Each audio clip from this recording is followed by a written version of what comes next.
Tanggal 27 Januari, hari ke-27. Bacaan Keluaran pasal 25 sampai pasal 27. Allah yang berdiam di tengah umatnya.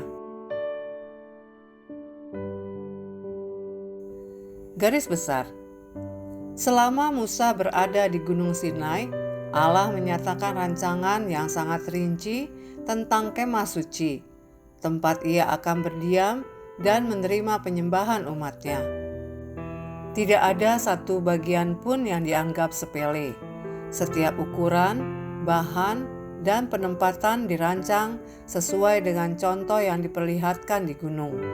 Pasal 26 ayat 30. Kemah suci ini bersifat portable, mengikuti perjalanan bangsa Israel, namun tetap menjadi pusat perkemahan dan kehidupan rohani mereka.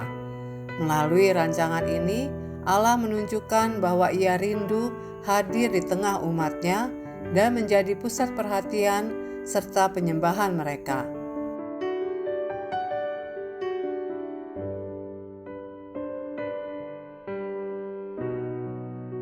Renungan harian. Seberapa besar Allah Anda? Kemah suci yang dijelaskan dalam bacaan hari ini sebenarnya hanyalah sebuah tenda yang bisa dibongkar dan dipindahkan. Namun di sanalah hadirat Allah berdiam secara khusus. Fakta bahwa kemah suci dapat dipindahkan mengingatkan Israel bahwa Allah tidak terkurung oleh bangunan. Ia menyertai mereka dalam tiang api dan awan, membelah laut, menyediakan air dari tanah, dan menurunkan mana dari langit. Bandingkan dengan Allah-Allah bangsa di sekitar Israel. Berhala yang harus diangkat dan dipindahkan oleh manusia tanpa kuasa dan tanpa hidup.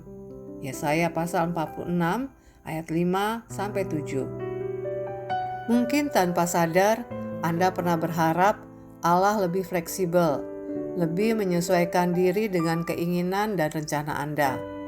Namun, renungkanlah ini. Jika Allah cukup kecil untuk Anda kendalikan, maka Ia terlalu kecil untuk menolong Anda saat Anda benar-benar membutuhkan pertolongan.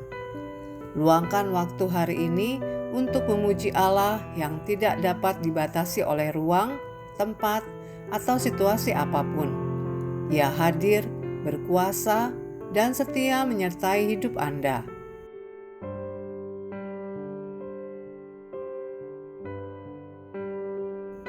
Allah tidak pernah terkunci atau terhalang oleh tempat apapun.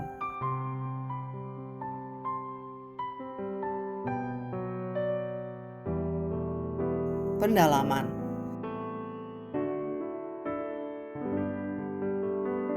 Pusat penyembahan. Keluaran pasal 25 ayat 1 sampai pasal 27 ayat 21. Uraian tentang kemah suci disampaikan dari bagian terdalam ke bagian luar. Sudut pandang ini bukan pandangan manusia yang masuk ke hadirat Allah, melainkan pandangan Allah yang hadir di tengah umatnya. Hal ini menegaskan bahwa iman sejati selalu berpusat pada Allah.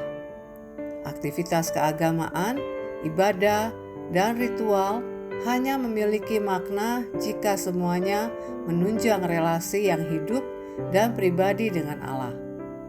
Allah harus tetap menjadi pusat dari siapa Anda dan dari semua yang Anda lakukan. Demikian renungan hari ini. Untuk mendengarkan pembacaan Alkitab hari ini, silakan buka tautan video yang ditampilkan di layar Anda. Amin.